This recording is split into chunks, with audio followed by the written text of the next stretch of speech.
السلام علیکم ورحمۃ اللہ وبرکاتہ۔ الحمدللہ رب العالمین والصلاة والسلام علی نبینا محمد وعلی آلہ وصحبہ اجمعین، اما بعد۔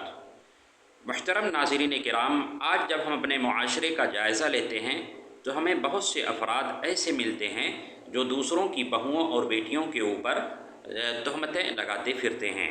محترم ناظرین، ایک بات آپ جان لیں کہ کسی کے اوپر بیجا الزام عائد کرنا یا کسی کے اوپر جھوٹی تہمتیں لگانا، یہ اسلام کے اندر بہت بڑا گناہ ہے۔ مذہب اسلام نے اس سے روکا ہے، بلکہ ایسے لوگ جو دوسروں کے اوپر تہمتیں لگاتے پھرتے ہیں یا جھوٹے الزامات عائد کرتے ہیں، اگر وہ اس کے اوپر 4 گواہ پیش نہیں کر سکتے تو مذہب اسلام نے ان کے لیے سخت سزائیں مرتب کی ہیں۔ وہ سزائیں کیا ہیں؟ آئیے قرآن کریم کے سورۃ النور کی روشنی میں سنتے ہیں۔ اللہ رب العالمین نے سورۃ النور کے اندر ارشاد فرمایا، والذین یرمون المحصنات ثم لم یأتوا بأربعة شہداء فاجلدوہم 80 جلدہ۔ اللہ تعالیٰ نے ارشاد فرمایا کہ وہ لوگ جو بھولی بھالی پاک دامن عورتوں کے اوپر زنا کی تہمتیں لگاتے ہیں اور وہ اس پر 4 گواہ پیش نہیں کرتے تو ایسے لوگوں کو 80 کوڑے لگاؤ۔ یہ پہلی سزا ہوئی۔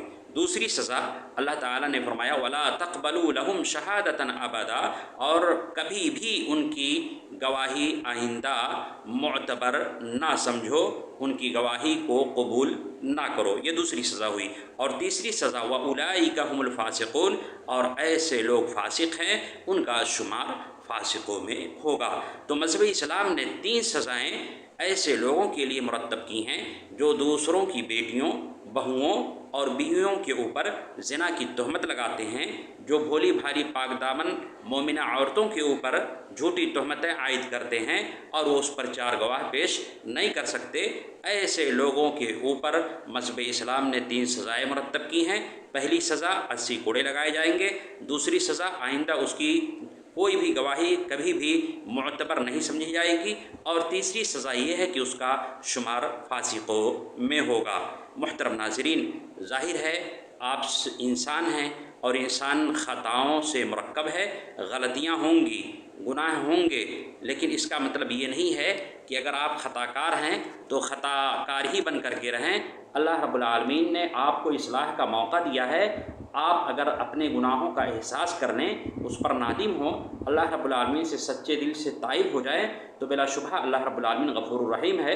جیسا کہ اس سے اگلی آیت میں اللہ رب العالمین نے خود فرما دیا، إِلَّا الَّذِينَ تَابُوا مِن بَعْدِ ذَلِكَ وَأَصْلَحُوا فَإِنَّ اللَّهَ غَفُورٌ رَحِيمٌ۔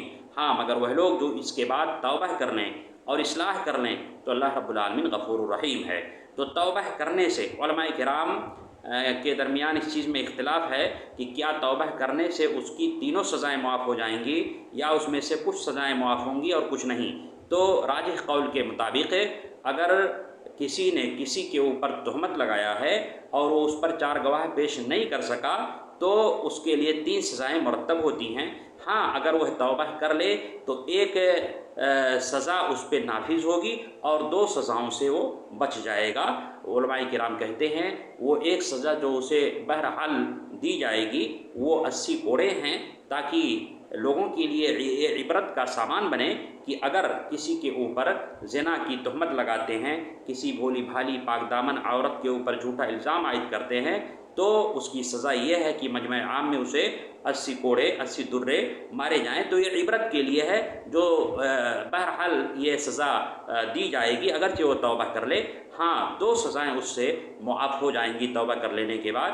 وہ 2 سزائیں یہ ہیں کہ اس کی گواہی آئندہ معتبر مانی جائے گی، قابل قبول ہوگی، اسی طور پہ وہ فاسقوں میں شمار نہیں ہوگا۔ تو ان دونوں سزاؤں سے بچ جائے گا توبہ کر لینے کے بعد۔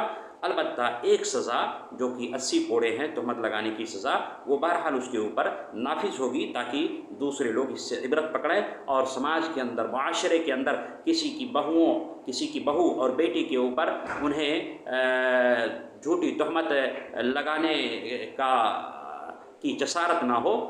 تو اس کے لیے یہ 80 کوڑے اس کے اوپر بہرحال لگائے جائیں گے، اسے 80 درے مارے جائیں گے۔ دعا ہے کہ اللہ رب العالمین ہم تمام مسلمانوں کو کتاب و سنت کے مطابق زندگی گزارنے کی توفیق عطا فرمائے، اور ہمیں کسی کی بہو اور بیٹی پر بے جا الزام لگانے، جھوٹی تہمتیں عائد کرنے اور جھوٹے الزامات لگانے سے باز رہنے کی توفیق عطا فرمائے۔